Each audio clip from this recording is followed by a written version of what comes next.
Hello all my प्यारे students, स्वागत है आप सभी का आपके अपने YouTube channel the learning IQ पर। जैसा कि मैं आपको बोला था कि नेक्स्ट वीडियो में मैं लेमा और एल्गोरिदम के बारे में पढ़ाऊंगा। यह क्लास 10th के मैथ सब्जेक्ट का चैप्टर नंबर 1 का टॉपिक है, जिसका नाम है रियल नंबर। इस टॉपिक में लोगों को अक्सर कन्फ्यूजन रहते हैं। आज मैं कोशिश करूंगा कि इसे अपने तरीके से समझाऊंगा, बिल्कुल ईजी वे में, जिससे आपको लेमा और एल्गोरिदम में अंतर समझ में आ जाए। तो अगर लेमा की बात करें तो लेमा पहले से एक स्टेटमेंट है जो प्रूफ है, ऑलरेडी प्रूफ है, और उसका यूज हम लोग कोई और ऑपरेशन को प्रूफ करने में या उसे सॉल्व करने में यूज करते हैं। यानी कि लेमा का अगर बात करें तो लेमा एक स्टेटमेंट है जो ऑलरेडी प्रूफ है पहले से, उसका यूज हम लोग करेंगे कोई भी प्रॉब्लम को सॉल्व करने में, ठीक है। और एल्गोरिदम का मतलब होता है कि जो पहले से प्रूफ स्टेटमेंट है उसका यूज हम लोग स्टेप बाय स्टेप करेंगे और रिजल्ट लेकर आएंगे। तो पहले से प्रूफ स्टेटमेंट का यूज कर स्टेप बाय स्टेप अगर हम लोग कोई भी ऑपरेशन को पूरा करने में जो स्टेप फॉलो करते हैं वो कहलाता है एल्गोरिदम। बात आई समझ में? बिल्कुल इजी वे में बता रहा हूं मैं, और ये आपको क्लियर होगा अगर आप ध्यान से सुनोगे तो। एक बहुत मामूली एग्जाम्पल देता हूं, ठीक है। जैसे कि हम लोग पढ़े हैं कि एक ट्रायंगल में सम ऑफ 3 एंगल, एक ट्रायंगल के 3 एंगल होते हैं और sum of all angle of triangle is equal to 180 degree. ये ABC है, ये हम लोग पढ़े हैं और प्रूफ भी किए हैं कि तीनों एंगल का सम 180 डिग्री होता है। अब यहीं पर अगर एक प्रॉब्लम दे दिया गया कि इसका मान लीजिए ये 45 डिग्री है और ये आपका 60 डिग्री है, तो बताइए कि ये वाला कितने डिग्री होगा। तब हम लोग यहाँ पर ये स्टेटमेंट का यूज करते हैं कि we know that sum of all angle of triangle is equal to 180 degree, that's why that that that that that that, और स्टेप बाय स्टेप हम लोग रिजल्ट लेके आते हैं। तो ये जो प्रूवन स्टेटमेंट है पहले से, वो कहलाएगा लेमा, और जो हम प्रॉब्लम को सॉल्व करेंगे स्टेप बाय स्टेप वो कहलाएगा एल्गोरिदम।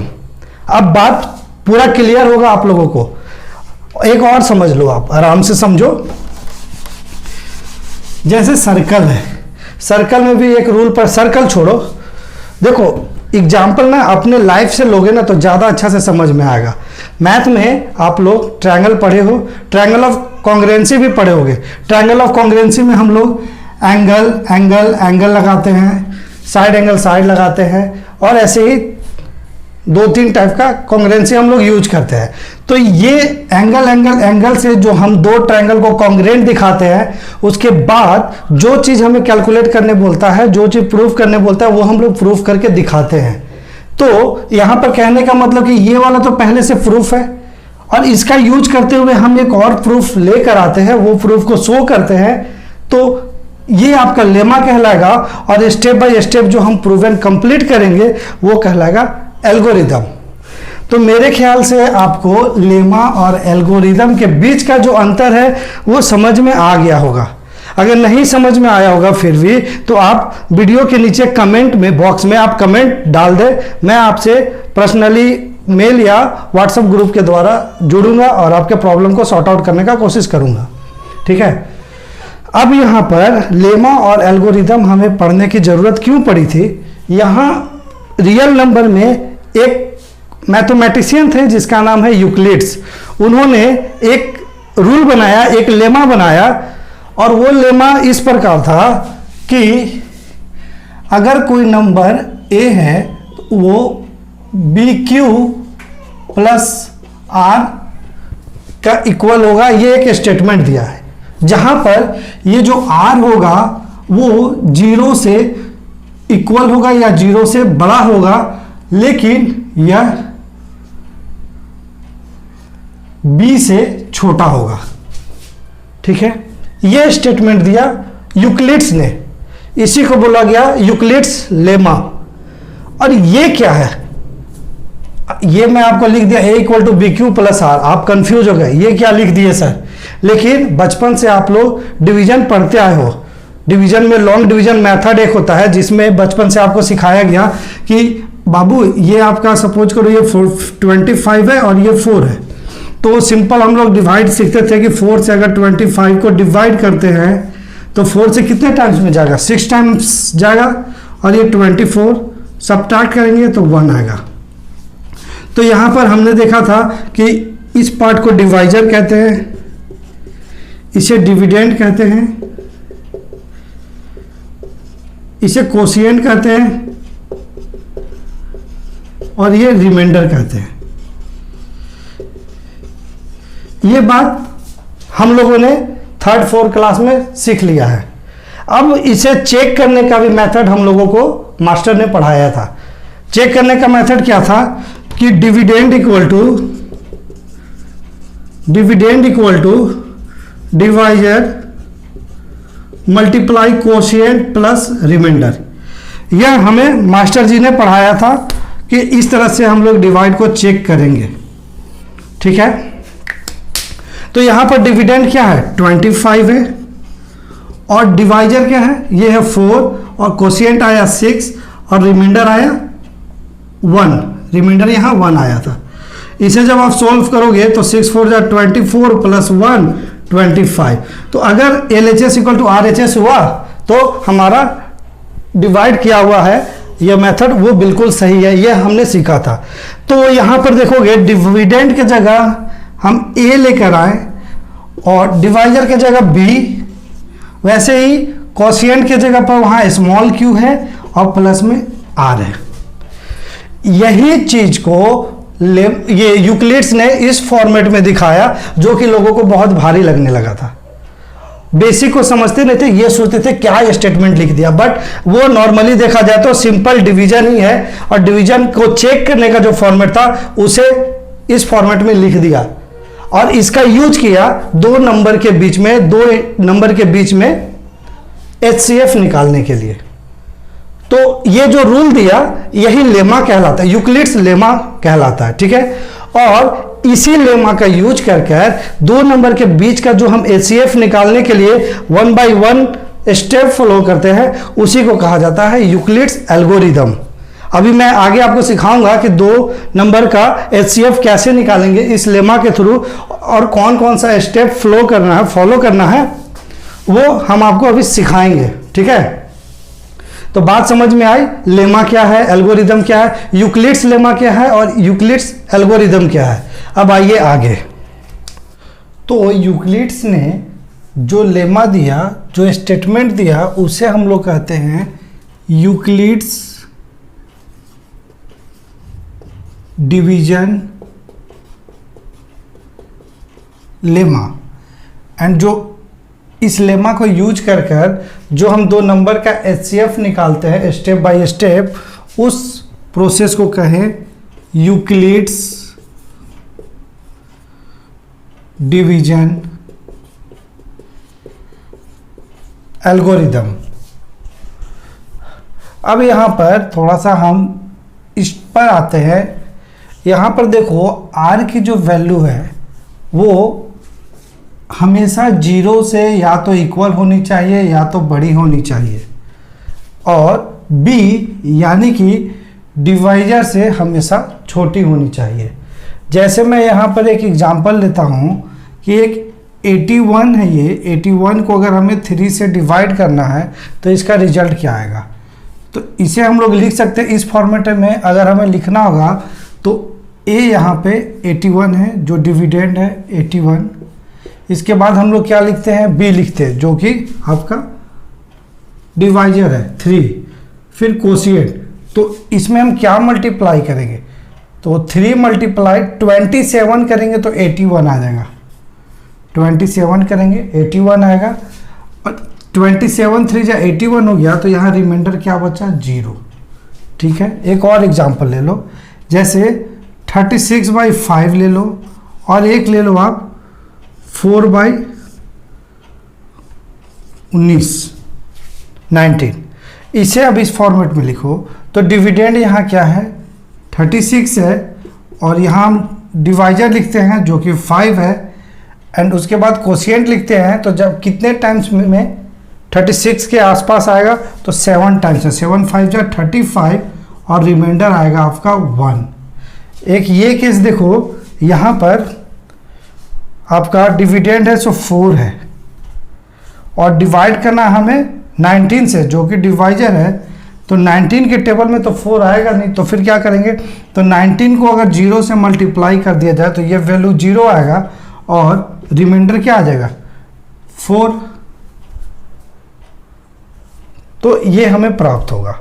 तो यहाँ पर मैं एक बार नाम सबका डिनोट कर देता हूँ, जैसे ये A है, ये B, ये Q और ये R। तो यहाँ पर R की वैल्यू क्या होनी चाहिए, या तो 0 से बराबर या तो बड़ी होनी चाहिए। यहाँ देखो R 0 है, यहाँ R देखो 0 से बड़ा है और R है सो B से छोटा होना चाहिए। B क्या है, डिवाइजर। यहाँ पर देखो ये 1 है, ये B है, B से हमेशा छोटा आ रहा है। यहाँ देखो ये 19 है, इससे भी छोटा आ रहा है। तो कहने का मतलब R है सो 0 और B के बीच में वेरी करेगा। ठीक है, अब यहाँ पर देखते हैं कि वो स्टेप क्या था जो कि यूक्लिड्स ने दिया, जिसे हम लोग जानते हैं यूक्लिड्स डिवीजन एल्गोरिदम के नाम से। मैं यहाँ पर एक एग्जांपल लूँगा और उस एग्जांपल से आपको समझाने का कोशिश करूँगा। जैसे यहाँ पर मैं एक नंबर ले लेता हूँ 265 एंड 35। ये दोनों नंबर का हमें HCF निकालना है यूक्लिड डिवीजन एल्गोरिदम के थ्रू। ठीक है, तो यहाँ स्टेप 1 में हम लोग सबसे पहले देखेंगे कि सबसे बड़ा नंबर कौन सा है। जो सबसे बड़ा नंबर रहेगा उसे हम लोग डिविडेंड मान लेंगे और जो छोटा नंबर रहेगा उसे हम लोग डिवाइजर मान लेंगे। इतना क्लियर रखना। ठीक है, तो इस फॉर्मेट में हमें लिखते चलना है A = BQ + R। चूंकि डिविडेंड A है तो यहाँ पर हम 265 लिखेंगे और हमारा डिवाइजर 35 है तो B के प्लेस पे हम 35 लिखेंगे। अब 35 से 265 को हम डिवाइड करके देखेंगे 35 से, तो कितने टाइम्स में आएगा, तो ये 35 2 जा तो 70 हो जाएगा। ये लगभग तो आपका 8 टाइम्स में जाएगा। देख लेता हूँ, 8 5 जा 40 और 8 3 जा 24 एंड 4 नहीं 8 7 टाइम्स में जाएगा। 7 टाइम्स में यह जाएगा। 5 7 जा 35 एंड 5 3 जा 21 एंड 3 21 एंड 3 24। इसे जब मैं सब्ट्रैक्ट करूँगा तो ये 0 एंड 2 आएगा। ठीक है, तो कोशिएंट 7 है, यहाँ पर मैं 7 लिखूँगा और रिमाइंडर की जगह पर क्या है 20। अब चूंकि यहाँ पे रिमाइंडर 0 नहीं आया, यूक्लिड्स डिवीजन एल्गोरिदम में कहा जाता है कि जब तक रिमाइंडर 0 नहीं आए तब तक ये प्रोसेस हम करेंगे, और जब ये प्रोसेस नेक्स्ट स्टेप में करेंगे यानी कि स्टेप 2 में, तो स्टेप 1 का जो डिवाइजर है वो डिविडेंड बन जाएगा। ये रूल है। ठीक है, जो डिवाइजर है वो डिविडेंड बन जाएगा और जो रिमाइंडर है वो डिवाइजर बन जाएगा। तो यहाँ पर अब हम लोग 20 से 35 को डिवाइड करेंगे। तो 20 से अगर 35 को आप डिवाइड करोगे तो कितने टाइम्स में जाएगा, सोचो। 20 2 जा तो 40 होता है, 21 जा जाएगा ये, और यहाँ सब्ट्रैक्ट करने पे 15 आएगा। तो हम यहाँ पर लिखेंगे 21 जा प्लस ये 15 रिमाइंडर आया। चूँकि यहाँ पे अभी भी हम देख रहे हैं कि रिमाइंडर 0 नहीं आया, तो हम क्या करेंगे, फिर से स्टेप 3 लिखेंगे और स्टेप 3 में जो स्टेप 2 में डिवाइजर है उसे हम लोग स्टेप 3 का डिविडेंड बनाएंगे और जो रिमाइंडर है उसे हम लोग डिवाइजर बनाएंगे। तो ये 15 से कितने टाइम्स में जाएगा, 1 टाइम्स में, और आपका रिमाइंडर 5 आ जाएगा। फिर यहाँ पर देख रहे हो कि रिमाइंडर यहाँ 0 नहीं आया, तो हम स्टेप 4 करेंगे और स्टेप 4 में हम स्टेप 3 का जो डिवाइजर है उसे डिविडेंड बनाएंगे और रिमाइंडर को डिवाइजर बनाएंगे। अब यहाँ पर देखो 15 3 जा 5 3 जा 15 होता है, तो रिमाइंडर हमारा 0 आ गया। जैसे ही यहाँ रिमाइंडर 0 आएगा, जिस स्टेप में रिमाइंडर 0 आएगा, हम 1 बैक जाएंगे, 1 स्टेप बैक जाएंगे और पिछले स्टेप का जो रिमाइंडर होगा वही कहलाएगा ये दोनों नंबर का HCF। ठीक है, तो इसे लिखने का एक तरीका ये है कि इसे आप लिख सकते हो ऐसे HCF 15,5 ऐसे, जैसे ये आप लेके चल रहे हो ना 15 5, आगे लिखोगे 20 15, फिर 35 20 ऐसे HCF 20 15, फिर आगे लिखोगे 35 20 HCF 35 20, फिर आगे लिखोगे HCF 260, ठीक है, ये आगे लिखोगे HCF, ये दो नंबर है ना 235 265 एंड 35, और इसका जो HCF आएगा वो क्या आया हमारा 5। तो इस तरह से यूक्लिड डिवीजन एल्गोरिदम है सो यूज करता है लेमा का, और हमें दो नंबर के HCF निकालने में हेल्प करता है। ये पूरा प्रोसेस है। अब हम लोग एक और एग्जांपल लेते हैं और समझते हैं कि कैसे वर्क करता है ये। 867 एंड 255, इसका हमें निकालना है HCF यूक्लिड्स एल्गोरिदम के द्वारा। तो फर्स्ट स्टेप में हम लोग क्या करेंगे, स्टेप वन में तो सबसे पहले चेक करेंगे कि कौन सा नंबर बड़ा है। तो 867 बड़ा है, इसीलिए हम लोग इसे डिविडेंड के तौर पर लेंगे और डिवाइजर इधर रहेगा 255। अब हम लोग डिवाइड करके देखेंगे कि कितने टाइम्स में जाएगा ये। 255 से 867 को डिवाइड करेंगे तो देखोगे कि आपका 3 2 जा 6, 5 3 जा 15, 3 टाइम्स में जाएगा ये। तो 5 3 जा 15, 5 3 जा 15 एंड 16, 3 2 जा 6 एंड 1 7। अब सब्ट्रैक्ट करोगे तो 7 में से 5 2 आया, ये 0 1 102। तो यहाँ पर हम लोग लिखेंगे, कोशिएंट को लिखते हैं ना, तो ये कोशिएंट और रिमाइंडर 102। चूंकि यहाँ रिमाइंडर 0 नहीं आया, इसीलिए जो लास्ट स्टेप में जो डिवाइजर था वो अब डिविडेंड बन जाएगा 255 एंड जो रिमाइंडर था वो आपका डिवाइजर बन जाएगा 102। अब इसे डिवाइड करो 102 से 255 को, तो ये 2 टाइम्स में जाएगा और ये हो जाएगा 204। सब्ट्रैक्ट करने पर आपको मिलेगा 5 - 4 1 एंड 5 51। तो यहाँ पर 102 मल्टीप्लाई 2 प्लस 51। यहाँ पर चूंकि रिमाइंडर फिर 0 नहीं आया, ये स्टेप 1 स्टेप 2 आप लिखते रहोगे स्टेटमेंट के साथ। स्टेप 3 में आपका ये 102 है, सो डिविडेंड बन जाएगा क्योंकि रिमाइंडर 0 नहीं आया था। और यहाँ पर ये 51 है, सो आपका डिवाइजर बन जाएगा। आगे मल्टीप्लाई कर कर देखोगे तो 51 2 जा होता है 102 और यहाँ पर रिमाइंडर आ गया 0।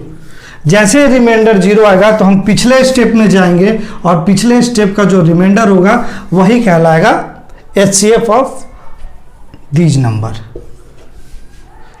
तो इस तरह से यूक्लिड्स एल्गोरिदम ने यूक्लिड्स लेमा का यूज कर HCF निकालने का एक सॉल्यूशन दिया, एक स्टेप बाय स्टेप सॉल्यूशन दिया, जिसे हम लोग यूक्लिड्स एल्गोरिदम के नाम से जानते हैं।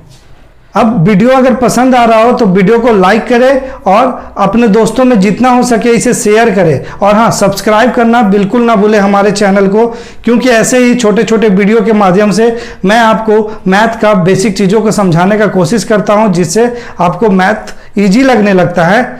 मिलते हैं नेक्स्ट वीडियो में इसे अगला पार्ट लेकर। नमस्कार, जय हिंद, जय भारत।